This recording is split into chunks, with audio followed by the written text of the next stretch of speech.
오후 4시에 지식충전쇼 이야기로 지금 시작합니다.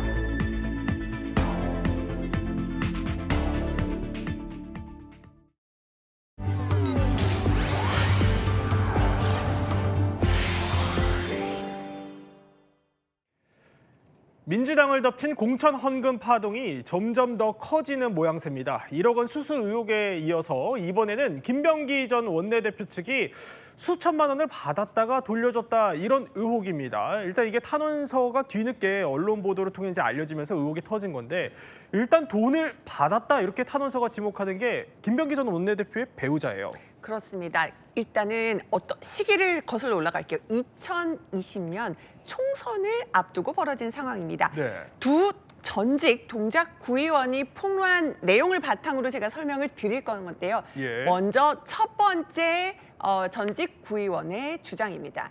자, 2020년 설 연휴에 먼저 500만 원을 바로 김병기 전 원내대표에게 부인에게 전달을 했는데 당시에 김 전 원내대표 부인은 구정 선물로는 너무 많고 공천 헌금으로는 적다면서 받는 걸 거절했다는 겁니다. 이건 모두 전직 구의원의 주장이고 탄원서에 담긴 내용이라는 것 다시 한번 말씀을 드리고요. 네. 그 설 연휴 지나서 이번에는 3월 좀 더 지나서 다시 왜냐면 김병기 전 원내대표 부인이 뭔가 정치 자금 총선 앞두고 필요하다 이런 취지의 얘기를 듣고 1,000만 원을 그 이 전직 구의원 A씨 부인이 또 대구에 그 김병기 전 원내대표 집에 준비를 해갔다는 거예요. 그런데 또 더 많이 필요하다면서 거절을 했다는 겁니다. 그래요? 그러면 뭐 이제 한쪽 주장이긴 합니다만 그러니까 김 전 원내대표 배우자가 돈이 적다, 더 필요하다 이런 취지의 말을 했단 거예요. 탄원서에 따르면.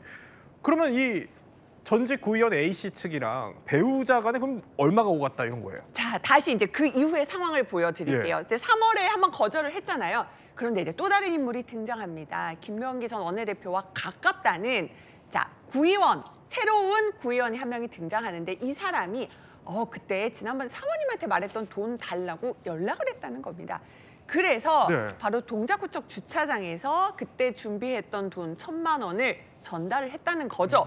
그런데 약 석 달 정도 후에는 결국 김병기 의원의 지역구 집무실에서 그 건넸던 1,000만 원을 다시 이제 이 전직 구의원이 돌려받았다라는 얘기입니다. 그렇군요. 자, 그런데 아까 이제 이남희 기자가 초반에 설명했던 게 이 탄원서가 한 명이 아니라는 거잖아요. 그렇죠? 그러면 또 다른 전직 구의원이 있다는 건데 이건 누굽니까? 네, 이 또 다른 전직 구의원도 이 탄원서에 함께 이름을 올리고 있습니다. 이 처음에는 2018년 지방선거 운동 기간에 그때 당시에 이 구의원과 다른 이제 김병기 의원 배우자, 김병기 의원의 측근인 구의원이 같이 이제 식사를 했었고요. 그때 이제 정치 자금을 요구를 하는 그런 이야기를 했었는데 당시에 지금 구의원은 뭐 여력이 되지 않아서 전달을 하지는 않았다라고 하고 있고요. 예. 그리고 2020년 이 총선을 앞두고 재차 이제 정치자금 지원을 요구를 받고 1월 설 명절쯤에 김병기 의원의 자택에 방문해서 2천만 원을 전달을 했다라고 하고요. 그리고 이제 6월 달에 다시 이제 시구의원 정례 회의가 끝나고 나서 김병기 의원의 배우자가 방으로 따로 불러가지고 네. 이제 2천만 원을 다시 이제 전달을 하면서 뭐 딸한테 갖다 주라 하면서 이제 쇼핑백을 건넸다. 그래서 어쨌든 돌려줬다라는 취지가 이제 탄원서에 담겨 있습니다. 그러니까 어쨌든 돌려줬다는 건데 지금 그래픽을 보면은 새우깡 쇼핑백이라고 하는데 왜 하필 새우깡 봉지를 딸에게 갖다 줘라 예. 이러면서 뭔가 자연스럽게 이게 그러니까 이거를 사실은 이 지금 탄원서 쓴 두 전직 구의원이요. 저희가 좀 더 그때 상황을 물어보려고 지금 다각도로 접촉 중인데 한 명은 아예 전화기를 꺼놨어요. 한 명도 지금 계속 수소문하고 있는데 연락이 닿지 않아서 당시 상황을 더 구체적으로 들을 수는 없었지만 이렇게 돌려주는 것은 결국은 뭔가 너무 대놓고 전달하는 게 아니라 그냥 자연스럽게 이거 과자 갖다 주세요 이러면서 사실은 그 돈이 들어있었다라는 네. 거죠. 자, 이 뭐 사실관계를 더 따져봐야겠지만 이 두 전직 구의원들의 주장에는 공통점이 하나 있더라고요. 보니까 그러니까 비슷한 시기에 돈을 주고 이걸 돌려받았을 뿐만이 아니라 돈을 줬다라고 지목하는 그 주체가 김 전 원내대표의 배우자라는 점입니다. 이거에 대해서는 김 원내대표 측은 뭐라고 해요? 네, 김병기 전 원내대표의 주장 크게 두 가지로 요약할 수 있겠습니다. 첫 번째, 사실 무근이다.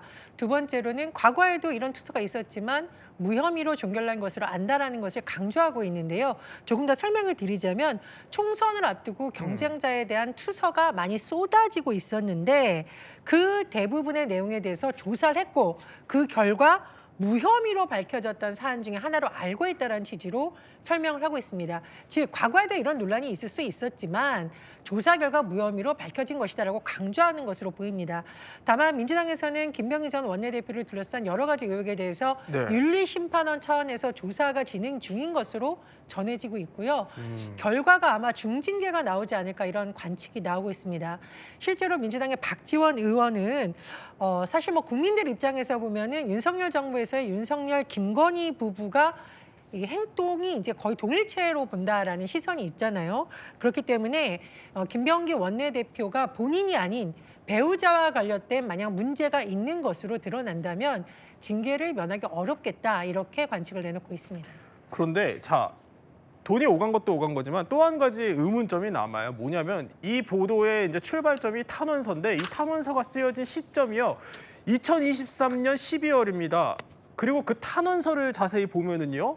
이게 탄원서를 보낸 주체가 이재명 당시 대표님께라고 되어 있는데 아니 그러니까 당시 이제 총선을 앞둔 또 시점이기도 한데 저렇게요. 보면은 이재명 대표님께라고 되어 있는데 그럼 당시 이재명 대표는 이거 알고 있었던 거예요? 이거는 관련해서는 알려지지 않았습니다. 근데 사실은 이 이재명 대표 측에 전달을 했는데 묵살됐다라고 주장한 사람은요. 네.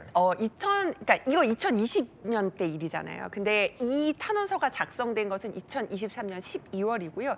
당시에 이제 총선에서 컷오프가 됐었던 이수진 전 의원이 한 유튜브를 통해서 이 사실을 공개된 거예요. 이수진 전 의원 주장을 먼저 소개를 하면은 네. 이제 사실은 김병기 의원의 옆지역구 의원이었거든요. 이수진 전 의원이요.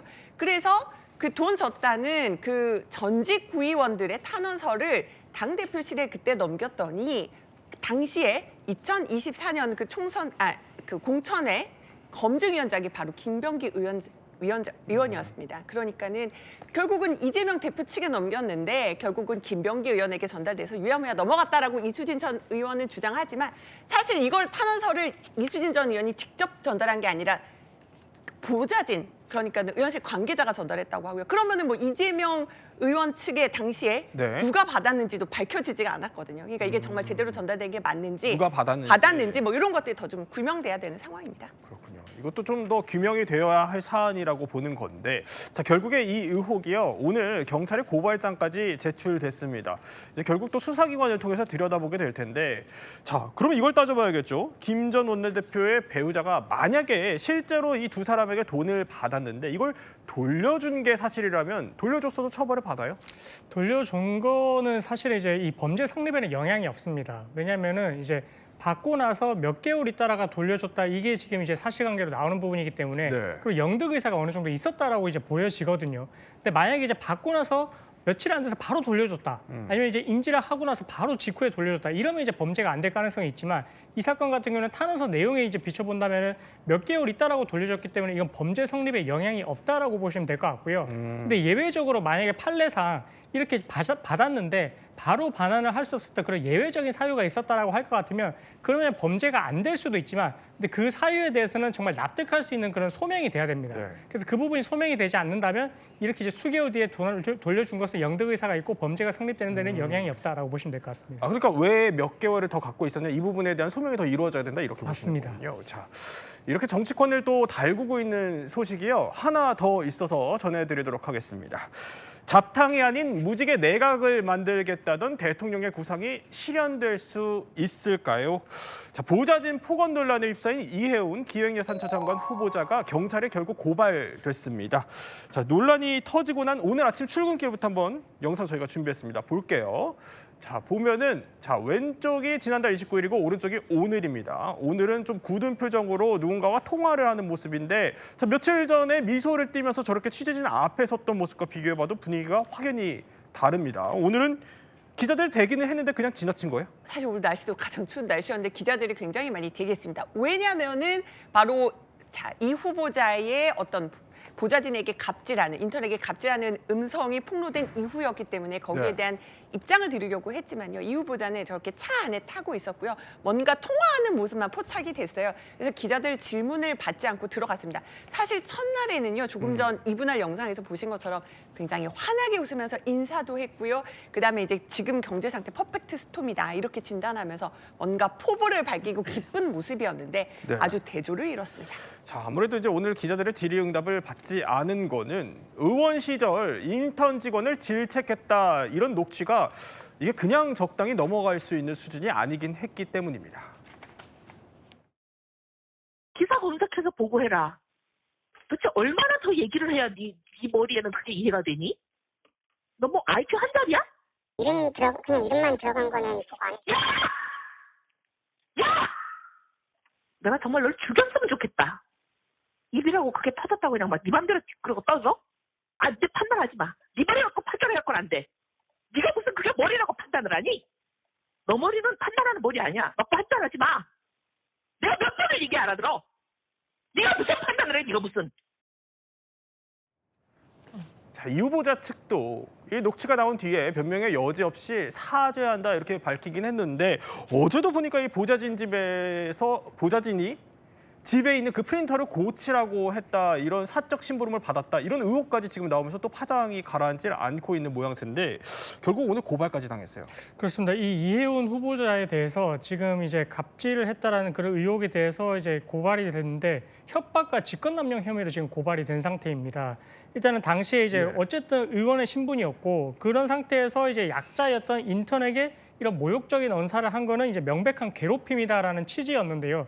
그러면서 뭐 이제 2020년에 뭐 경기지사였던 이재명 대통령이 그때 당시에 뭐 수시로 폭언하는 문제를 일으켰던 간부들한테는 무관용 원칙의 일벌백계를 강조하면서 직위 해제를 했었거든요. 네. 그러면서 이번에도 만약에 이 후보자와 함께 간다면 갑질을 용인하는 무도한 정권이 될 것이다라고 이제 고소 이유를 추가하기도 했습니다. 자, 해당 그 또 녹취 속의 대상이었던 그 직원은 보름 만에 또 의원실을 그만둔 것으로 알려지기도 했습니다. 그러다 보니까 자, 민주당 기류도 이걸 마냥 옹호하는 기류는 아닙니다. 보면은 이번 그 원내대표 선거에 출마하기로 한 삼선 진성준 의원 같은 경우에는요 이런 얘기를 합니다. 솔직히 잘하는 인사란 생각은 안 든다. 청문회 결과로 대통령이 판단하셔야 한다라고 하고요. 조금 전에 또 원내대표 출마를 선언한 백혜련 의원도 이거 지켜봐야 한다 이런 기류입니다. 여기에 더해서 여권에서요 첫 공개 사퇴 요구까지 나왔어요. 그렇습니다. 재선의 장철민 민주당 의원이 이혜훈 후보자가 사퇴해야 된다라고 공개적으로 의사 표명을 했습니다. 장철민 의원은 보좌관 출신이기도 한데요. 이혜훈 의원의 발언에 대해서 네. 정말 내가 들어도 가슴이 벌렁벌렁한다. 음. 주먹질보다 더한 폭력이고 이혜훈 후보 즉시 사퇴해야 된다라고 글을 올리기도 했습니다. 사실 민주당에서는 무지개 내각을 표명하면서 보수 쪽의 인사라도 과감하게 등용하겠다. 이 인사 원칙에 대해서는 초기에 상당 부분 긍정적인 의견 표명이 많이 나왔습니다만 네. 그 이후에 일어난 내란옹호 행보 논란, 뭐 그것까지는 이미 다 알려서서 그렇다 치다 하더라도 이 갑질 논란의 경우에는 국민 정서상 굉장히 예민한 부분이기 때문에 다선 의원들도 굉장히 지금 신중한 발언을 이어가고 있습니다. 말씀해 주셨듯이 특히 이제 원내대표로 출마한 의원들의 경우에는 말 그대로 원내에 있는 의원들과 당원이라던가 지지자들의 여론을 많이 감안해서 발언한 것으로 보이는데요. 그렇죠. 예. 진성준 의원이라던가 백혜련 의원이 마냥 감쌀 수만은 없고 제대로 청문회에서 해명이 되는 점도 물론 중요하겠지만 국민들이 이것을 받아들일지가 중요하다라고 언급한 부분은 결국은 국민들이 어떤 판단을 내릴지가 중요한 기준이 될 거다. 이런 점을 강조한 것으로 보입니다. 이남희 기자, 어쨌든 그래도 대통령이 직접 또 통합을 외치면서 고른 인사인데 이게 여당에서 먼저 비터놓기는 쉽지 않아 보이거든요. 그러니까 이런 기류가 그 정도로 위기감인 거예요? 아니면 이혜훈 후보자에 대한 반감인 거예요? 근데 솔직히 말씀드리면 이제 여당 의원은 솔직히 말씀드리면은 사실 뭐 예전에 강선우 장관 후보자도 네. 이 보좌관 갑질 논란 때문에 낙마를 했는데 이번에는 녹취까지 드러나서 어떻게 감쌀 명분이 사실 없다는 거예요. 그리고 같이 정치 생활을 같은 당에서 해온 사람도 아니니까 솔직히 말하면 우리가 이렇게 막 감싸야 할 이유가 없다는 거예요. 또 하나는 다만 이제 이재명 대통령이 통합 정신을 강조하면서 뭔가 그 통합의 뜻을 밝히면서 임명을 했기 때문에 일단은 뭔가 좀 청와대에서 정리해 줬으면 좋겠다라는 그런 좀 속내가 읽히기도 공을 했습니다. 약간 넘기는. 그래서 좀 예. 일단 기다려 보는데 대부분은 왜냐면 너무나 녹취가 분명하게 드러나기 때문에 좀 부정적인 인식이 많습니다. 마냥 감싸기에는 녹취가 너무 강하다 이런 기류인데 자 만약에 청문회를 통과한다면 이렇게 김민석 총리의 구윤철 장관과 함께 서울대 8학번 삼두마차가 되지 않겠냐 이런 관측도 초창기엔 나왔었는데 지금은 이제 통과가 좀 자신하기는 어려워진 상황입니다. 여당마저 이렇게 분위기가 미묘한데 그럼 청와대 기류는 어떨까요? 우리가 도전하지 않으면 할 수 없는 문제다. 도전적인 과제다. 인식하고 계신 거는 사실이고 청문회에서 본인의 정책적인 비전과 철학에 대해서 검증될 거라고 저희는 생각하고 있고요. 자, 그러니까 이렇게 뭐 계엄 옹호 논란, 정책 노선 이견, 보좌진 갑질 폭언 의혹까지 이런저런 문제가 있고 어려운 상황이라는 건 알지만 그래도 이제 청와대에서 검증될 거다 이렇게 말하는 걸 보면 다시 말하면 그 전에 지명 철회될 가능성은 좀 적다 이런 얘기 같아요. 일단은 여론의 기류라든가 청문회까지는 좀 지켜봐야 되는 것 아니냐라는 의중을 담은 것으로 보입니다. 강훈식 비서실장의 인터뷰 발언에서 도전이라는 표현이 나오는데 도전이라는 것은 그동안 시도하지 않았던 통합 내각, 통합 의지를 좀 국민들께서 봐주셨으면 좋겠다라는 점을 강조한 것으로 보이고요. 청문회까지는 좀 지켜보자라는 발언의 이면에는 물론 여러 가지 논란이 있지만 장관 후보자로서 제대로 할 수 있는 정책적인 능력이 아마 그때 검증될 때니까 다각적으로 좀 봐줬으면 좋겠다라는 희망을 담은 것으로 보입니다. 어쨌든 검증돼서 이 도전이 잘 됐으면 좋겠다라고 강훈식 비서실장이 밝혔는데요. 예. 아마 대통령도 강조했듯이 그동안 이루지 못했던 무지개 색깔의 통합 내각이 그래도 출범하기를 바란다라는 그런 희망을 반영한 것으로 보입니다. 네, 또 여당에서 첫 사퇴 요구가 나온 만큼 어떤 기류로 흐를지는 더 지켜보기로 하고요. 자, 이번에는 새해 벽두부터 심상찮은 북한 얘기 한번 짚어보도록 하겠습니다. 북한이 새해면 거의 매번 하는 일이 있죠. 바로 김일성, 김정일의 시신이 있는 북한 최고의 성지에 가서 참배를 하는 겁니다. 자, 북한 체제의 상징과도 같은 이렇게 중요한 자리인데 모든 카메라의 초점이 13살 딸 김주애로 향했습니다. 자, 거의 뭐 파격적이다 못해 충격적인 수준인데 자, 지난 연말부터 김주애 열심히 띄우더니 아니 이제 새해부터 저렇게 중요한 자리에 센터를 줬어요. 그렇습니다. 2022년부터 지금 이제 이 주혜 씨가 이제 노출이 되기 시작했는데, 근데 이제 이 금수산 태양궁전 참배에서 이렇게 이제 사진이 공개된 건 처음이라고 보시면 될 것 같습니다. 예, 제일 가운데 있네요. 그렇습니다. 무엇보다 이제 중요한 게 이제 가운데 자리 위치거든요. 위치가 지금 센터인데 지금 부친 김정은 국무위원장과 이제 그 옆에 모친 리설주를 끼고 가운데에 이제 등장을 했다라는 점이 좀 시사하는 바가 크고요. 특히나 이제 새해 벽두 첫날이 제일 중요한 그 행사 자리에서 네. 이렇게 센터를 차지했다라는 게 이 북한 주민들한테도 상당한 충격을 줄 정도로 이제 시사하는 바가 클 것 같습니다. 보면 지금 이 문에는 아예 리설주가 안 보여요. 이제 가려져 있는 프레임 밖으로 나가 있는 수준인데 자, 김주혜의 저 센터 자리 배치가 북한 주민들에게 어느 정도로 충격이냐면요. 바로 여기가 이런 장소기 때문입니다. 북한에서는 정말 가장 성스러운 곳, 가장 경계가 삼엄한 곳. 그러니까 거기 들어가려면 외교관들 빼놓고는 아마 북한 간부들은 한 장관 이상급 돼서 국가연회에 초청받아 갈 만한 사람 외에는 가본 적이 없는 그런 희한한 곳이죠. 주석궁의 규모가 큰가요? 면적만 보면은 350만 평방미터라고 해요. 상암 월드컵 경기장 한 17배 되고요. 금수산 태양궁전 법까지 만들었습니다. 법이요? 그래서 태양궁전 법이 법이 있는데 있다고요? 예, 거기에 이제 그런 게 다 나옵니다. 금수산 태양궁전을 혁명의 성지로 성역화한다 이러고. 자, 그러니까 한마디로 북한에서 가장 성스러운 곳이라는 겁니다. 별명이 북한판 피라미드라고요. 그렇습니다. 이제 설명을 드렸듯이 북한판 피라미드라고 불릴 정도로 규모도 굉장히 크지만 정치적인 상징성이 매우 큰 곳입니다. 북한 같은 경우에는 선대 지도자들의 시신이 안치해놓고 북한을 선전체제로 활용하거나 혹은 정치적 정당성을 부여하는 데 많이 활용을 하고 있죠. 바로 그것이 금수산 태양궁전입니다. 실제로 김일성, 김정일 국방위원장의 시신이 안치되어 있기 때문에 네. 이런 곳에 연초부터 북한의 지도부와 김주애가 갔고 더군다나 노출된 사진에 중앙에 써 있다는 것, 후계 구도를 염두에 둔 행보로 해석이 될 수밖에 없다 이런 의견이 나오는 이유이기도 합니다.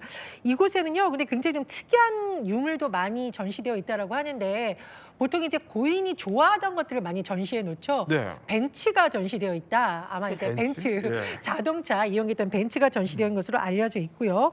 여러 가지 물품, 유람선 전시장까지 그대로 있다라고 합니다. 그리고 김일성의 생일 4월 15일, 김정일의 생일 2월 16일을 상징하는 너비, 길이까지 다 계산되어 있다고 하는데 또 특이한 비용이 있습니다. 사실 시신이 잘 보존되려면 방부 처리를 계속 해야 되거든요. 이 비용이 상당하다고 합니다. 100만 달러, 약 10억 8,800만 원 이상의 비용이 들어갔다라고 하고요. 연간 유지 비용도 상당히 많이 들어가는 것으로 전해들고 있습니다. 어쨌든 북한 주민들에게 있어서는 상징성이 큰 건물이기도 하고 외신에서도 사실 북한 관련 조명할 때 이곳을 유심히 보거든요. 이래저래 김지회와 관련된 후계 구도에 많은 관심이 쏠리는 그런 시점이기도 합니다. 자, 저 정도로 돈도 많이 쏟아붓고 이제 뭐 김일성, 김정일 시신까지 다 있으니까 북한 전문가들도 그래서요. 자, 저기 참배 현장에 이렇게 사람들 쭉 서 있는데 누가 몇 번째에 서 있냐 이걸 두고 서열 순위를 추정할 정도로 그 자리 배치가 상당히 중요하다고 말합니다. 자, 그런데 김정은이 아예 자신의 자리를 13살 딸한테 턱 준 겁니다. 이런 의미로 해석됩니다. 김정일이나 김정은의 경우도 후계자 시절에 최고 지도자를 제치고 사진 구도의 정중앙에 위치한 사례가 거의 없거든요. 매우 충격적이죠. 이미 금수산 태양궁전 첫 참배 정중앙의 위치로 인해서 후계자는 공식화됐다. 자, 이 정도면은 거의 이제 후계자 공식화라는 겁니다. 자, 며칠 전에도 김정은보다 저렇게 앞서서 가는 걸 대놓고 보여주더니 자, 어제도 1월 1일 새해부터 거의 충격적인 장면이 연속이었어요. 자, 가장 또 눈길을 끈 장면은 중간에 있었던 것도 있지만 1월 1일 그 신년 행사 그 공개된 영상을 보면은요. 자, 준비됐나요? 자, 아버지한테 뽀뽀, 볼뽀뽀하는 영상이 굉장히 공개됐습니다. 누가 어떤 주민이 자, 지금 보면은요. 자, 주애가 아버지 볼에 이렇게 뽀뽀하는 영상. 그러니까 아주 그 밀접한 스킨십의 모습이 포착이 되고 뒤에서 보면 또 일어나서 박수를 쳐요. 네. 이런 모습들이 포착이 됐는데 이제 북한 화면에서 이제까지 좀 볼 수 없었던 화면이잖아요. 이것 역시도 바로 주애를 후계자로 뭔가 공식 등극시키기 위한 하나의 연출된 장면이 아니었나라는 얘기가 나오는데요. 이뿐만 아니라요. 지금 보면 주애가 이렇게 등장을 할 때 보면은요.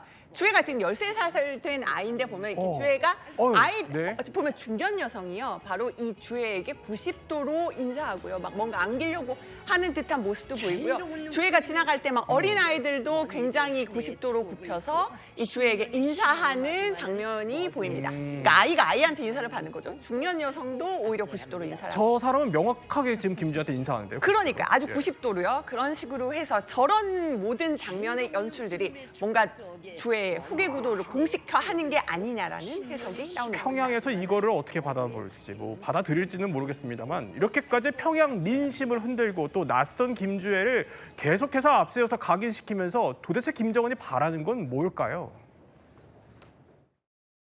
김정은의 권위를 친근한 이미지로 전환해서 김주애로 전이시키려고 하는, 그러니까 김정은과 동급의 어떤 위상을 확보하려는 이미지 정치로 보여지지만, 그러나 북한 문화에서는 받아들이기 쉽지 않은 과도한 행보다. 당연히 계산된 거죠. 왜냐하면은 김주애의 복장이나 이 행동이나 이런 걸 보면 거의 애드립은 없다고 봐야 돼요. 그런데 한 가지 짚어볼게. 사실 뭐 상당히 눈에 띄는 게 김주애 이렇게 열심히 보도를 하면서도 정작 북한에서는 김주애라는 이름을 한 번도 북한 매체가 부른 적이 없어요. 보면은 이렇게 사랑하는 자제분, 존경하는 자제분으로 그냥 대신해서 부르고 있는데 아니 저렇게 많이 내보내면서 이름을 안 부르는 데는 이유가 있어요. 보통 우리가 매체에서는 뒤에 직함을 붙이는데 김주애의 경우에는 사실 공식적인 직위는 없다라고 봐야겠죠.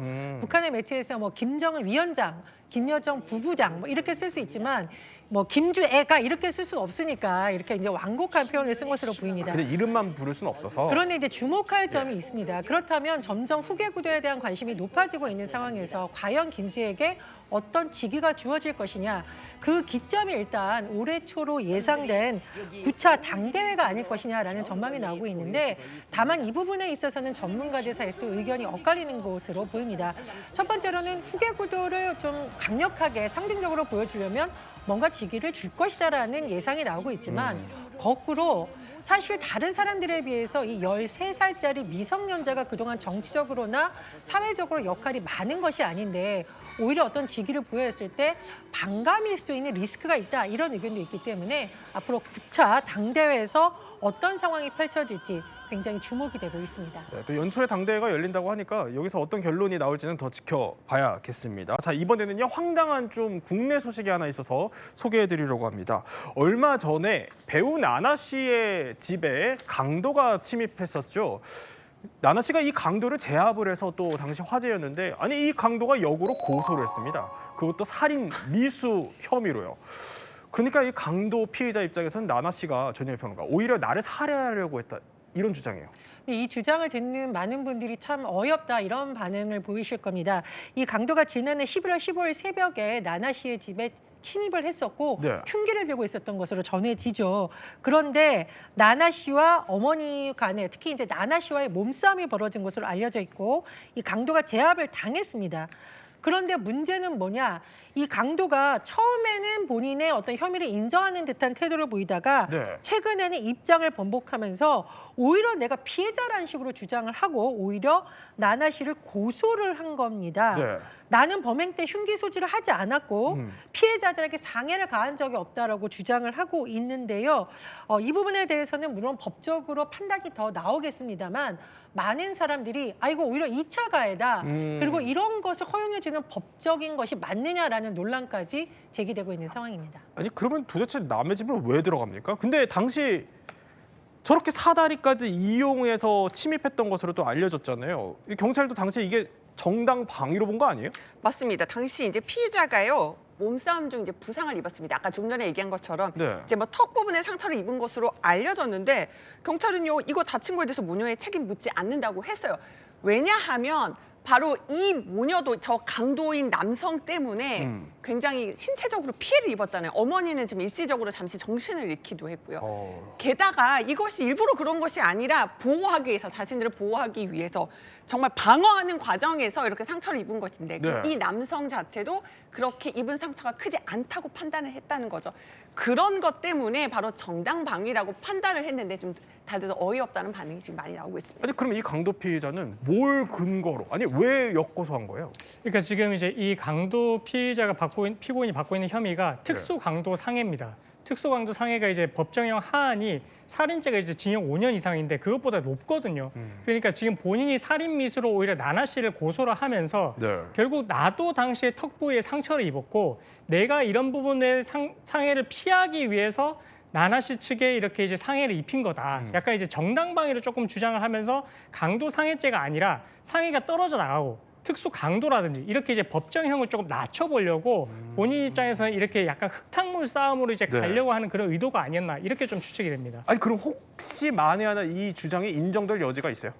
근데 이제 이렇게 주장을 하는 부분이 사실은 이제 본인 입장에서 부메랑이 돼서 돌아올 가능성이 너무나 크거든요. 왜냐하면은 지금 나나 씨 같은 경우에는 이제 정당방위가 인정이 됐는데 그럼 처벌을 안 받는단 말입니다. 근데 그럼에도 불구하고 살인 미수로 고소를 한다는 말은 이건 무고에 해당될 소지가 있고요. 그리고 거기서 더 나아가서 지금 이제 본인이 어쨌든 피해자를 대상으로 이런 이제 보복하는 그런 행동을 지금 이제 고소를 통해서 이제 보여주는 것이기 때문에 이런 특가법상 이제 보복 행위로도 보여질 수가 있습니다. 그래서 추가로 지금 형량이 오히려 늘어날 수가 있고 만약에 고소를 한 부분이 죄가 설령 안 된다 하더라도 본인이 재판받고 있는 거에 있어가지고 적극적으로 이제 본인이 반성하는 느낌이 아니라 이제 부인하는 취지이기 때문에 형량이 오히려 올라갈 가능성이 훨씬 더 크다고 보여집니다. 나나 씨 입장도 한번 짚어봐야 될 것 같아요. 그래서 그런지 나나 씨가 소속사를 통해서 자 이렇게 반성의 태도 없이 고소를 제기하는 등 2차 피해를 야기하고 있다. 법적 조치 다 강구하겠다라면서 강경한 대응을 할 수밖에 없다라고 입장을 밝혔는데 사실 나나 씨가 이번에 이 강도 침입 사건으로 인해서 겪고 있는 피해가 지금도 계속되고 있다고요.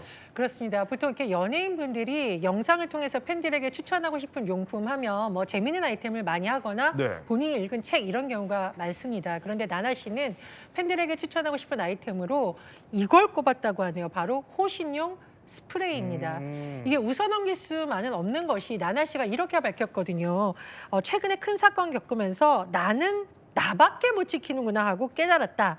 쓰지 않을 일들이 있길 바라지만 혹시 위험한 상황이 있을 때 자신을 보호하자는 의미다라고 했는데 이 말은 무엇이냐면은 언제든지 나에게 이런 사건이 일어날 수 있다는 불안감이 있다라는 것을 은유적으로 표현한 것으로 네. 보입니다.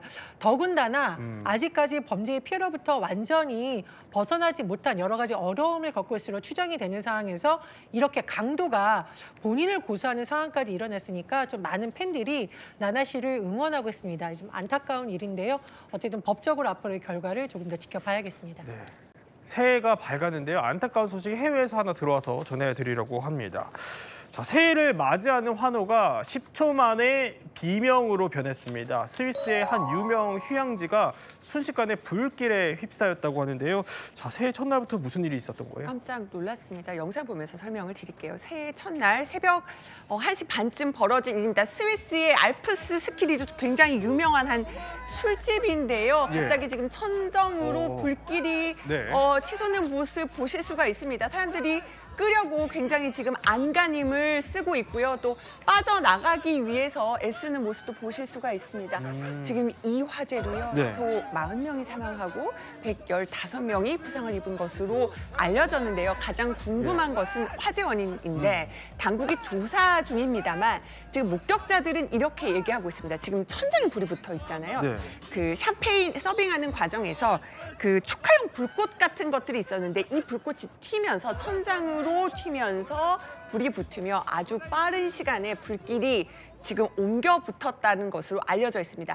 조금 전에는 안 내부 영상이었는데요. 지금 이렇게 사람들이 피하기 위해서 달려 나오는 모습까지 보실 수 있겠습니다. 아, 그러니까 샴페인에 폭죽이 꽂혀 있었던 건데 이거 찾아보니까 요즘 흔히 생일 초 대신에 또 쓰는 폭죽이기도 하더라고요. 이게 여기서 이제 불꽃이 튀어서 10초 만에 최악의 참사로 번진 건데 아니 왜 이렇게 피해가 커진 거예요? 지금 그 화재가 난 것으로 알려진 이 건물이 보통 아주 오래된 원목에 우리 스위스 가면 그런 건물들 많잖아요. 그런 건물인 것으로 전해지고 있는데 불꽃이 이렇게 오래된 원목, 특히 바짝 마른 원목에 올려 붙으면서 말 그대로 폭발 수준으로 급격히 번진 것으로 전해지고 있습니다. 이런 현상을 보통 플래시 오버라고 한다라고 하는데요.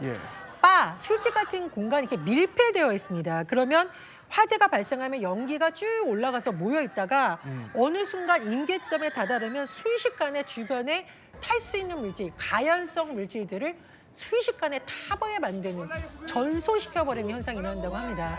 그렇다 보니 화재가 일어나서 몇 초 만에 아마 온도가 수천 도까지 올랐을 거다, 이런 추정이 나오고 있고요. 또 이 술집의 통로가 좀 비좁은 것으로 알려지고 있습니다. 화재는 빠르게 확산되고 출구는 좁아서 사람들은 빠져나가기 힘들고 여러 가지 현상 때문에 피해가 더 커진 것으로 전해집니다. 불길은 간신히 잡았다고 하지만 지금 정확한 피해 규모도 추산하기 어려운 상황이라고요. 그렇습니다. 이 화재가 발생했던 르 콘스텔라시옹이 인기 스키 리조트의 중심부에 위치하고 있어가지고 스위스인들은 물론이고 외국인 관광객들에게도 인기가 높다라고 합니다. 그러다 보니까 젊은이들한테는 뭐 꼭 가봐야 할 곳으로 알려져 있고, 그래서 사상자 대다수가 이 스위스나 프랑스의 각국의 젊은 층인 것으로 지금 알려지고 있거든요. 그래서 이제 부상자 중에 또 화상 중상자가 많아서 사망자가 더 늘어날 가능성도 크고요. 특히나 이제 불길에 훼손된 주검이 많다 보니까 희생자들의 신원이나 뭐 국적이 정확히 지금 밝혀지지 않은 상태인데 스위스 당국에서는 신원 확인에 최대 여러 주가 걸릴 수 있다, 이렇게도 보고 있습니다. 자, 또 희생자분들의 명복을 빌겠습니다. 이번에는 몰랐던 이야기 더 시간입니다. 지식충전 지금 시작합니다.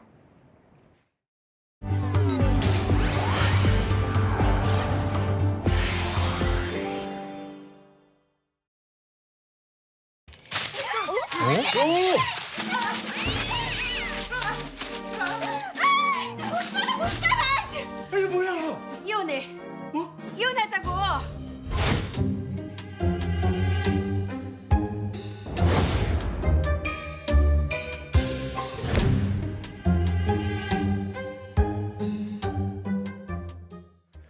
자, 최근 연예인들의 유인교 평론가, 잇따라서 그 파경 고백이 이어지면서 이혼, 결혼, 이 키워드가 또다시 화두로 부상하고 있어요. 유인교 평론가. 네. 사실 요새 뭐 아름답게 결혼하는 신미나 뭐 김빈우 커플도 있지만 최근에 홍진경 씨가 이혼한 사실이 뒤늦게 알려지면서 굉장히 인고 부부로 알려졌었기 때문에 좀 충격이 많이 됐습니다. 그리고 홍진경 씨는 22년간의 결혼 생활을 청산한 이후에 이혼 후에 훨씬 더 좋은 친구로 남게 됐다는 소회를 밝혔지만 속내는 굉장히 조울증에 시달린 것으로도 밝혀져서 쉽지만은 않은 결정이었다는 얘기를 들고요. 예전에 연예인 한 커플이 이혼한다면 어마무시하게 화제였는데 그렇죠. 이제는 네. 아 그렇구나 또 했구나 이렇게 좀 담담하게 받아들이는 추세입니다. 자, 이렇게 홍진경 씨 사례를 잠깐 언급을 해주셨지만 요즘은 이혼이라는 게 실패라기보다는 삶의 선택으로 받아들이는 시선이 점점 늘고 있는 것 같다는 생각이 듭니다. 그런데 사실 과거로 좀 얘기를 돌려보면요, 처음부터 우리 사회가 이랬던 건 아니죠. 그래서 지금은 이제부터 시간의 또 흐름에 따라서 한국 사회에서 이혼을 바라보는 시선이 어떻게 변해왔는지 지금은 또 어떻게 우리가 이혼을 하게 되는지까지 한번 짚어보려고 합니다. 자, 첫 번째 사례부터 한번 살펴보죠. 사례는 이겁니다. 자, 이혼은 절대 불가라고 뜨는데 사실 세계의 탑스타 커플이죠. 고신성일 씨 그리고 엄명란 씨 얘기예요. 이분들이 처음 만났던 게 1960년입니다. 1960년. 지금으로부터 66년 전에 처음에 남녀 배우로 만났다가 영화에 출연하면서 연인으로 발전했고요. 이제 정말 기라성 같은 배우들이셨고 우리나라 영화계에 기억이 남는 영화를 많이 찍으셨는데 1964년에 결혼을 했을 때는 난리도 이런 난리가 없을 정도로 지금 워커힐 호텔에서 결혼식을 하셨거든요. 학교를 조퇴하고 가 있는 학생부터 시작해서 시골에서 나온 할머니들까지 결혼한다고 세계 결혼식 봐야 된다고 해서 거의 교통이 마비가 될 지경에 이르렀었죠. 그러니까 톱스타들의 결혼식은 엄청난 세계적 화제였었습니다. 그런데 1975년에부터 이제 슬슬 이제 금이 가기 시작을 한 거죠. 신성일 선생, 고 신성일 선생님께서 은근히 나는 딴 여자가 있고 여성들에게 얘기가 많고 다른 프로그램 나올 때도 집사람이랑 나랑은 취향도 식성도 생활 패턴 너무 달라라고 이야기를 이렇게 했던 겁니다. 본인은 새벽같이 일찍 일어나서 반드시 운동을 해야 되고 아침도 꼭 먹는데 엄명란 씨가 아침잠이 많다. 10시 내에서 12시 사이라서 다르다. 아주 짜고 매운 음식을 먹고 운동하려도 죽어도 운동 안 한다. 뭐 이런 얘기를 한 데다가 자서전을 통해서 내가 가장 사랑하던 여인은 엄명란 씨가 아니라 김모모 씨였다라고 해서 자서전에 아내 가슴에 대못을 박았었죠. 그런데 웬만하면 어지간하면 반드시 이혼을 했어야 마땅한 부부관계예요. 객관적으로 볼 때는. 일단 외도를 했죠. 외도 사실을 밝혔죠. 국회의원 선거 나가서 여러 번 떨어지면서 재산을 축을 냈죠. 감옥에 수감된 적도 있으시죠. 그 바라지를 전부 다 엄명란 쌤이 하셨는데 근데 엄명란 쌤이 하시지 않은 이유는 존엄성을 지키신 거예요. 나는 신성일의 아내이자 본부인이자 그리고 3남매의 어머니다라는 거에서 절대 이혼을 할 수가 없다. 그리고 마지막에 신성일 선생님 돌아가신 자리에서도 내가 존경심으로 55년을 버텼다라고 해서 좀 어떻게 보면 옛날식으로는 참 본처답다라는 이미지를 주셨지만 젊은 사람들은 보고서 가슴을 많이 쳤습니다. 참 답답하시다. 말씀하셨던 게 그 신성일 선생님 그 또 빈소에서 엄명란 선생님이 이런 말씀을 하셨어요. 이제 고인을 좀 추억하면서 존경할 만하게 55년을 함께 살았다라면서 끝까지 또 남편을 지켜 세우셨는데 그 모습 한번 보고 이어가 보죠. 근데 내가 존경할 만해서 55년을 살았지. 아마 흐물흐물하고 능수버들 같은 남자 같으면 나는 안 됐을 거라고. 근데 박상민 교수님, 아까 이제 유인경 평론가는 요즘 같으면 저럴 수 없다 이랬거든요. 상상하기 힘들어요, 요즘에는. 아유, 정말 그렇습니다. 이제 엄명란 선생님도 인터뷰 하실 때 신문에 난 기사로만 본다면 50번도 이혼 더 했다. 근데 나는 악착같이 죽을 때까지 같이 살 거다라고 말씀하셨거든요. 그리고 평소에 따님한테 나는 너네 아버지를 큰아들이라고 생각한다. 그래서 끝까지 책임질 수 있다라고 하셨어요. 그래서 사실 이 시대에 사셨던 분들이 대부분이 사랑이라기보다는 결혼과 동시에 우리는 동지애, 동지애와 또 의리, 의무감으로 끝까지 지켜준다라는 생각이 많으셨던 것 같아요. 그래서 그 가장 큰 동지애와 의리를 보여준 여인이 아니셨나 이렇게 봅니다. 네. 당시 이제 동지애와 의리다 이렇게까지 표현이 됐지만 그래서 그런지 저희가 과거 기사를 한번 찾아보니까 실제로 대중이 이제 이혼을 한다라고 했을 때 과거에는 어떤 분위기였냐면요. 1984년 기사입니다.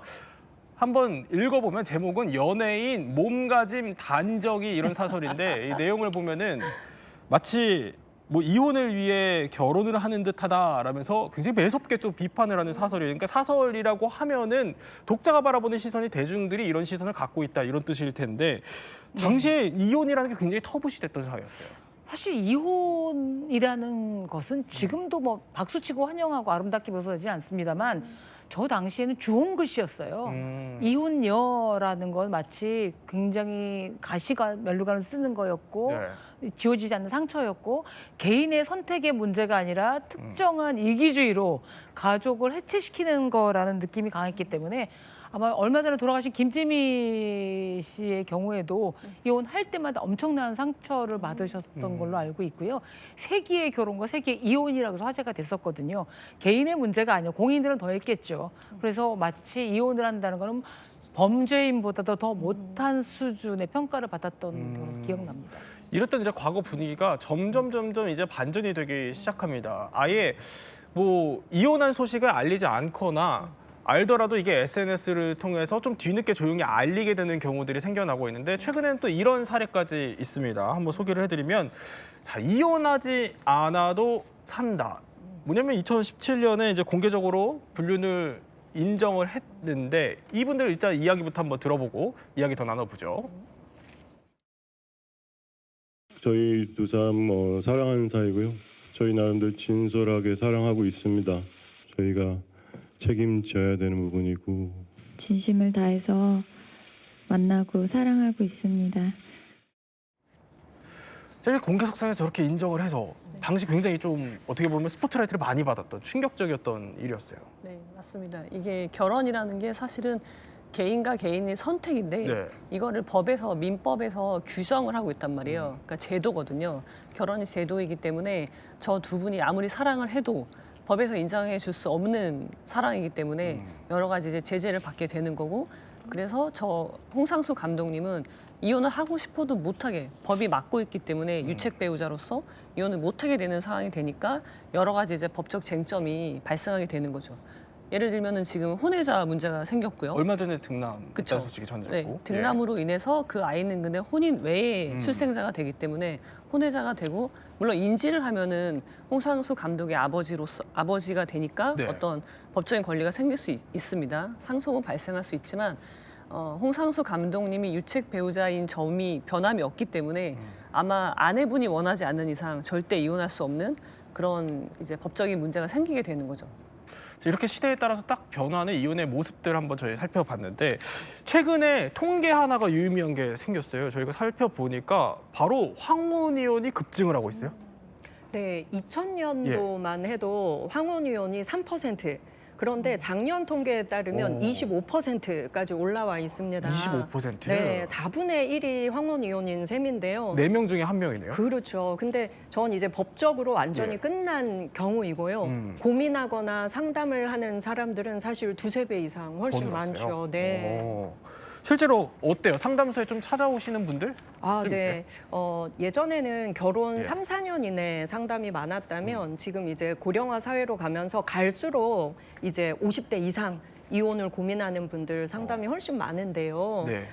사실 자식들의 반대 때문에 마지막에 포기하는 분들이 의외로 좀 많으십니다. 그러니까 뭐 예전에는 애들 대학 가면 이혼하자 뭐 이런 사람들 많았잖아요. 근데 요즘은 하도 드라마 이런 걸 많이 보다 보니까 우리 상견례 때 엄마 아빠 이혼하면 누가 앉을 거냐. 결혼식 날 만약에 두 사람 재혼하면 내 결혼식에 상주에 누가 앉을 거냐. 이렇게 아주 구체적으로 자녀들이 따지고 반대하고 우리 결혼 이후로 미뤄달라 해서 또 참다가 애들이 다 결혼하고 나면 또 명절에 두 집을 챙겨야 되는 게 힘들잖아요. 그렇죠. 그래서 아주 구체적으로 자녀들이 따지고 말리고 이런 것들도 실제로 상당히 많습니다. 그리고 이제 자녀 입장에서는 부모님이 편찮으시게 되면 양쪽을 또 다 챙겨야 하니까 또 어머니들은 이혼 후에도 잘 사세요. 고령에도. 아, 그래요? 예. 근데 아버지들은 드시는 것부터 또 자기 몸 케어까지 힘드니까 자녀들의 반대가 예전보다 훨씬 더 구체적이 되었다라고도 볼 수 있고요. 또 불쌍해서 결국에는 이혼을 포기하는 경우도 많습니다. 저희가 드리는 말씀은 어머니, 아버지 사실 불쌍한 마음도 사랑입니다. 아직 사랑이 남아있는 거다. 이렇게 상담을 할 때도 많지요. 네. 불쌍한 마음도 사랑이다. 네. 라는 것도 새기게 되는데 그런데 이렇게 우리가 통계를 봤는데 이런 늘어나는 현상을 법조계에서는 어떻게 좀 봐요? 사실 우리가 아까 그 시대별 이혼에 대한 추세를 살펴봤지만 그 엄앵란 선생님의 그런 모습이 사실 지금도 있거든요. 그래서 많은 분들이 남편이 바람을 펴도 가정 폭력을 당해도 이혼을 선택하는 게 쉽지 않은 상황. 이건 시대적인 분위기는 맞아요. 그래서 결국은요, 황혼 이혼율이 늘어나는 건요, 개인의 선택이에요. 그럼에도 불구하고 내가 이혼을 선택한다. 저는 황혼이란 말을 굳이 앞에 붙이고 싶지 않은데, 그러니까 내가 이 사람과의 관계, 앞으로의 미래를 생각했을 때 예측을 해야 되는데, 예측을 했을 때, 그러니까 그 자식을 다 떠나서 내가 행복하지 않다. 그러면은 나는 이혼을 하겠다. 내 나이와 상관없이. 그렇게 선택하는 사람들이 더 많아지고 있는 추세인 거예요. 그러니까 이걸 우리가 나이 때문에 황혼 이혼이라고 하지만 황혼 이혼뿐만이 아니라 이혼을 선택하는. 근데 그렇다고 해서 우리 사회에 이혼에 대한 낙인이 없는 건 전혀 아니에요. 이혼은 여전히 실패고 그것 때문에 이혼을 주저하시는 분들도 있지만 과거에 비해서 그래도 나의 행복에 좀 더 초점을 맞추고 나의 인생 그런 면에서 이혼을 선택하는 그런 비율이 늘어나고 있다고 생각합니다. 그러니까 이 말씀이네요. 그러니까 절대 뭐 이혼이라는 게 쉬운 선택이 돼서는 안 되겠지만 개인의 행복을 위해서는 요즘엔 이제 사실 불가피한 선택이 되고 있다라는 설명이신데 그리고 자, 그럼, 한 가지만 더 첨언하면요. 이게 이혼율이 높아지는 걸 나쁘게 볼 필요가 전혀 없는 게 그러니까 이게 제도기 때문에 결혼은 제도니까 이혼으로 인해서 가정이 이제 해체가 됐을 때 그러니까 사실은 다른 형태의 가정으로 존속이 되는 건데 그러니까 변형이 된 건데 이걸 그냥 해체로만 보고 나쁘게 보는 경향들이 있는데 그 가족 구성원의 실질적인 행복을 생각하면 그게 좀 더 우리 사회가 건강하게 되어가는 그 현상이라고 저는 봅니다. 그러면 이것도 이제 슬슬 궁금해집니다. 이제 황혼 이혼이라는 표현이 있으니까 이 황혼 단계까지 온 부부, 커플들이 도대체 왜 이혼을 택하게 되는 걸까? 한번 실제 사례들과 고민들을 저희가 전문가를 모셨으니까 얘기를 한번 나눠보도록 하죠. 이름하여 나는 땡땡 때문에 이혼을 고민한다 코너입니다. 자, 첫 번째 뭔지 한번 보도록 하죠. 첫 번째는 이것 때문에 이혼을 고민한다고 하네요. 강아지라는데 무슨 얘기인지 한번 이건 영상부터 한번 볼까요? 네. 나를 왜 이해해주지 못할까? 그럴 때 굉장히 이제 어떤 불안감, 제 불안감. 황혼 이혼을 한 친구도 있으니까요. 뭐가 하나 왔다 갔다 해. 꼭 내 방에서 싸는 거야, 강아지가. 서열을 안 해. 아니 강아지를 키우는 집에서 남성들이 이런 고민을 할 수 있다는 거예요. 공감 가세요? 그렇죠. 강아지만도 못한 존재라는 그런 자책감을 느낄 때마다 해야 되나 말아야 되나 할 텐데 아까 박상미 교수님도 말씀하셨지만 남성들의 고민이 깊어지는 이유는 뭐냐면 생존력이 훨씬 약합니다. 여성들은 뭐 계모임, 동창회 모임에서 70, 80대에도 활발하게 활동도 하고 자녀들도 엄마 우리 손자 봐주세요, 뭐 해주세요가 많은데 아버지한테 SOS 치는 가족 자녀도 무척 드물 뿐더러 나이가 들면 모임들이 급격히 줄어들고 밥 세끼 차려 먹는 일조차도 힘들어하는 남편들 50년을 그냥 가장으로 떠받들어졌던 분들은 황혼 이혼을 당하는 거를 배신당했다, 배척당했다는 생각이 들기 때문에 오히려 더 버려졌다 이런 하는 거죠. 느낌이군요. 버려지는 거죠. 그러니까 강아지 서열에도 밀린 것 같다. 그러니까 물론 김병옥 배우가 되게 우스갯소리를 얘기한 거지만 이게 우리 사회에 던지는 시사점이 참 큰 것 같아요. 저는 실제로도 이런 상담을 여러 번 했는데요. 그래요? 네. 한 60대 초반 일찍 회사에서 이제 퇴임을 하신 분이었는데 집에서 강아지 산책 목욕을 맡으셨대요. 그때까지는 괜찮았는데 다리 기부스를 하면서 강아지 목욕 산책을 못 시키게 되니까 가족들이 모두 아무짝에도 쓸모없는 사람 취급을 하더라고요. 하더라. 아, 그때 그래요? 내 예. 위치를 알게 되었다. 그런데 또 이제 연금부터 재산 분할부터 이런 부분들이 복잡하니까 이혼은 못하고 근데 너무 자괴감을 느낀다. 또 이제 남자들은 50대 후반부터 호르몬의 급격한 변화로 굉장히 여성화되고 서정적인 마음으로 변합니다. 감성적이어지군요. 네, 예. 그래서 또 아내들은 더 씩씩해지고 그래서 이 슬픔을 몇 배로 더 많이 느끼는 경향도 있습니다. 네. 아니 윤 대표가 강아지 산책 못 시켜준다 그래서 가족들로부터 지탄받으면 저 같아도 좀 힘들 것 같은데. 아니 강아지보다 못한 서열을 밀려나갔다는 거는 대한민국에서 여태껏 남존여비 사상이 아직도 있기 때문에 내 순위가 너무 밀린다라는 생각이 들고 소외감 이런 것들이 더 강하게 비춰지는 것 같습니다. 그래서 이제 강아지 때문에 이혼을 선택하게 되는 경우들도 있다라는 겁니다. 두 번째는 이것 때문에 또 이혼을 고민 중인 분들도 계신다고 합니다. 이번에는 동호회라는데 이거는 사연을 한번 준비해봤습니다. 함께 읽어보도록 하죠. 자, 이게 실제 방송에 나온 한 사연을 저희가 각색을 해봤는데, 자 보면은 자식들 탓에 참고 살았지만 폭언이 계속되고 화병은 쌓였습니다. 다정하게 대해주고 또 존중해주는 동호회 남성에게 마음이 흔들리기 시작했다라는 겁니다. 그리고 이어서 남편이 남성과 주고받은 나의 이 문자를 봤습니다. 보고 주먹과 발길질을 했다고 합니다. 물론 제가 잘한다는 것은 아니지만 나 지금 황혼 이혼하고 싶습니다. 라는 이런 사연인데 어떻게 보면 조금 안타깝고 어려운 사연처럼 보입니다.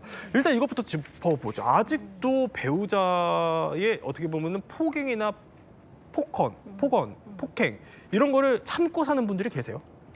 아직도 있기는 하죠. 하지만 예전과는 정말 많이 달라졌습니다. 저희도 무조건 이혼하지 마시라 이렇게 상담하지 않습니다.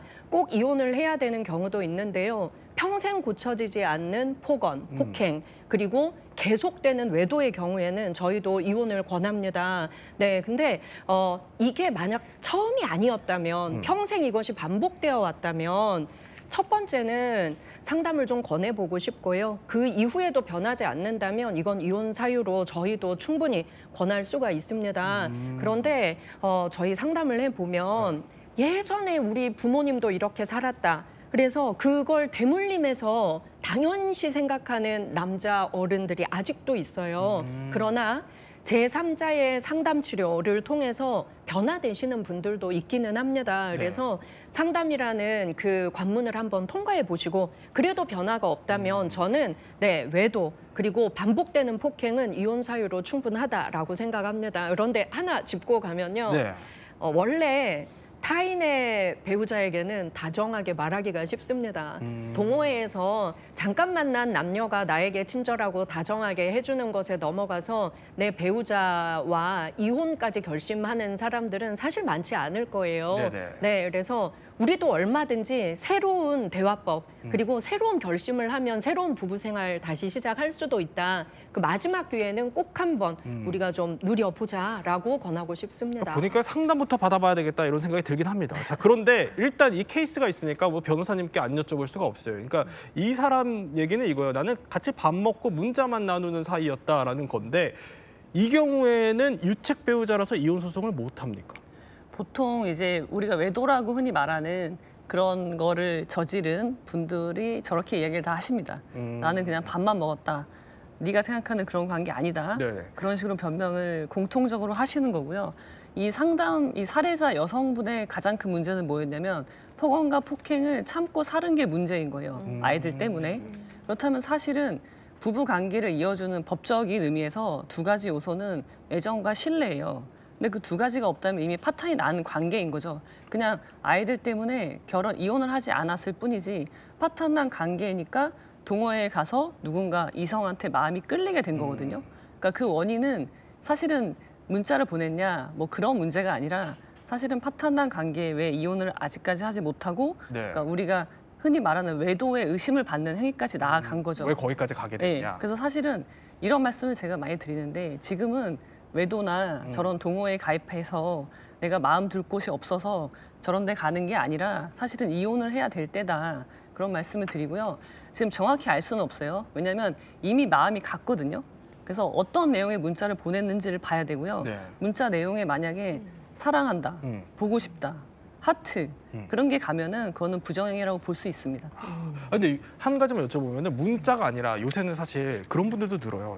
챗GPT에게 나의 심정을 토로하거나 고백하시는 분들도 계시는데 거기 혹시 이제 뭐 나의 외도나 이런 증거들을 남겼을 때 그게 나중에 증거가 될 수 있어요? 챗 GPT에게 나의 마음을 고민 상담했다는 거잖아요. 예. 그럼 그게 기록이 남아 있잖아요.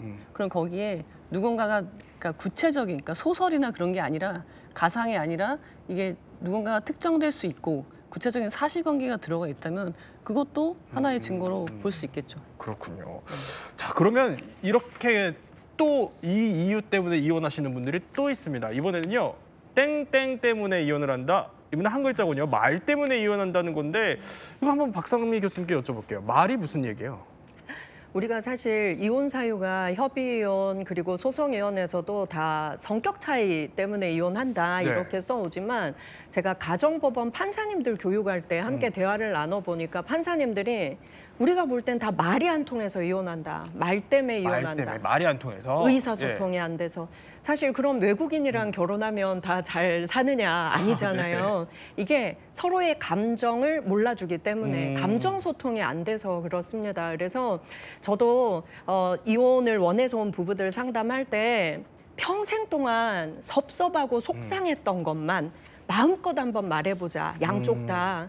그렇게 해보면요. 사실 속상하고 섭섭한 게 쌓이고 쌓여서 이것이 썩어서 나중에는 이혼까지 가게 되더라고요. 섭섭하고 속상한 것만 잘 우리가 풀고 서로를 이해할 수 있어도 화해로 가는 경우가 상당히 많은 것 같습니다. 자, 이렇게 이혼을 또 고민하고 결심하시는 분들이 계시는 반면에 아까 잠깐 언급했던 것처럼 이혼을 주저하거나 못하고 그러신 분들도 계신다고 합니다. 자, 대체 무엇이 그러면 이혼을 하지 못하게 하는 발목을 잡는 계기인 걸까요? 드라마 속 한번 영상 하나 볼까요? 절대로 당신을 용서할 수 없을 것 같아. 하지만 결혼은, 가정은 당신과 나 둘만의 문제가 아니니까 무엇보다도 내 아이들을 위해서.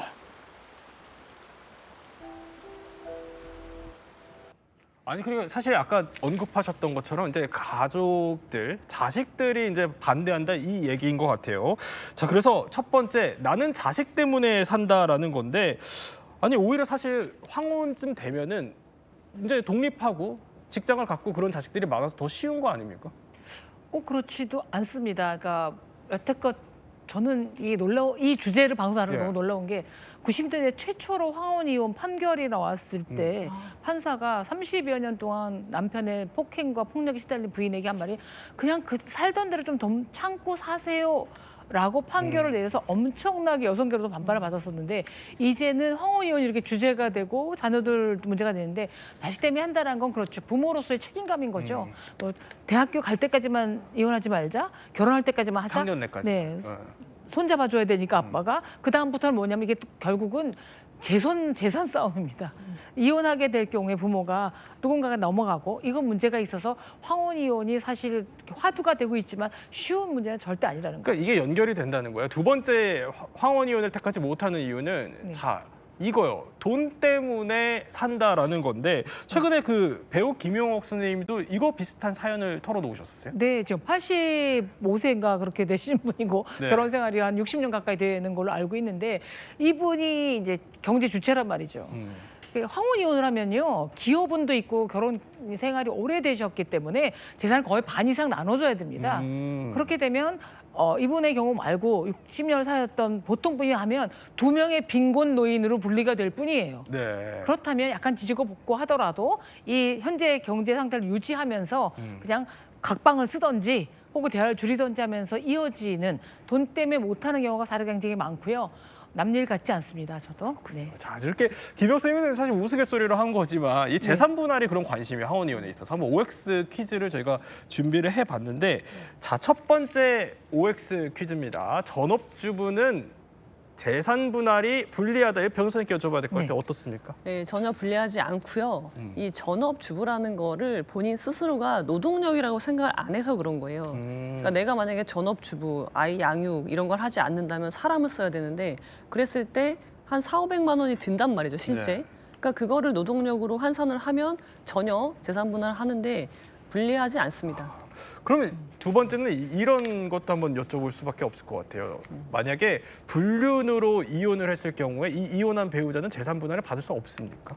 이것도 우리가 많이 헷갈리는 부분인데 불륜은 위자료의 문제예요. 그러니까 유책, 이 혼인 관계를 깬 사람이 누구냐, 그러니까 책임자의 문제인 거고 재산은 이것과 상관없이 두 사람이 혼인 생활 동안 함께 공동으로 이룩한 재산을 기여도에 따라 나누는 거기 때문에 전혀 별개의 문제입니다. 그러면 우리가 황혼 이혼 전에 만약에 황혼 동거를 하다가 결별을 할 경우에는 어떨까요? 이 경우에는 재산 분할이 됩니까? 우리가 여기서 조심해야 될 게요. 동거하고 사실혼은 달라요. 사실혼이라면 당연히 사실혼도 준혼이라고 해서 보호를 받습니다. 그래서 사실혼도 해소할 때 재산 분할을 하는데 단순 동거는 사실혼으로 평가받을 수 없기 때문에 이 부분은 좀 구분을 해야 됩니다. 자, 이렇다 보니까 황혼 이혼 얘기까지 왔지만 이제 또 다른 키워드가 하나 남았죠. 바로 졸혼을 택하시는 분들이 있습니다. 자, 보면은 배우 백일섭 선생님 같은 경우는 졸혼 선언의 대표적인 또 연예인으로 알려져 있습니다. 이 백일섭 선생님이 이런 얘기를 했어요. 저 얼마 전에 채널A 4인용 식탁에 나와서 자, 나는 아내와 서로 다른 길을 걸었던 것 같다. 지금은 행복하다라면서 이제 졸혼을 시사를 하셨는데 졸혼에 대해서 좀 어떻게 생각하세요? 뭐 각자의 선택이긴 하겠지만 꼭 졸혼해서 다른 집을 두 가지 이용하는 것보다 수면 이혼이라는 방법도 있습니다. 각방을 써서 수면 이혼, 잠자리만 따로 떨어져 살면 싸울 일이 확실히 줄어듭니다. 네, 뭐 수면의 형태가 안 맞아서 하는 경우도 많고 뭐 하기 때문에 하기도 하고요. 졸혼이건 황혼이건 타이 상관없이 본인들의 결심이 중요한 거지만 그동안에 서로의 문제점 안 하고 졸혼했다고 좀 행복하다고 말씀하시지만 화면에 굉장히 불편한 점이 많이 나와서 좀 더 신중하게 생각해 보시는 게 어떻겠나라는 생각을 합니다. 졸혼이 또 다른 선택지가 될 수 있을까요? 저는 개인적으로 졸혼은 비겁한 선택이라고 생각을 하고요. 졸혼은 전혀 법적인 개념도 아니고 졸혼을 했다고 해서 상속이나 그런 문제가 전혀 해결되지 않고요. 보통 이제 졸혼하면은 재산 분할은 그래도 하실 거예요. 그러니까는 자기 만족에 불과한 거고요. 우리가 별거와 졸혼이 다른 이유는요. 졸혼은 다른 사람을 만나요. 이성을 만나도 터치하지 않겠다라는 게 내포되어 있는데 그럼 내가 사랑하는 사람을 만났는데 졸혼 상태면 그 사람을 불륜자로 만들게 되기 때문에 저는 그 사람한테도 좋은 일이 아니다. 그렇군요. 또 세 분의 전문가와 함께 이혼에 대해서 달라진 세태상 한번 저희 짚어봤습니다. 저희는 60초 후에 뵙겠습니다.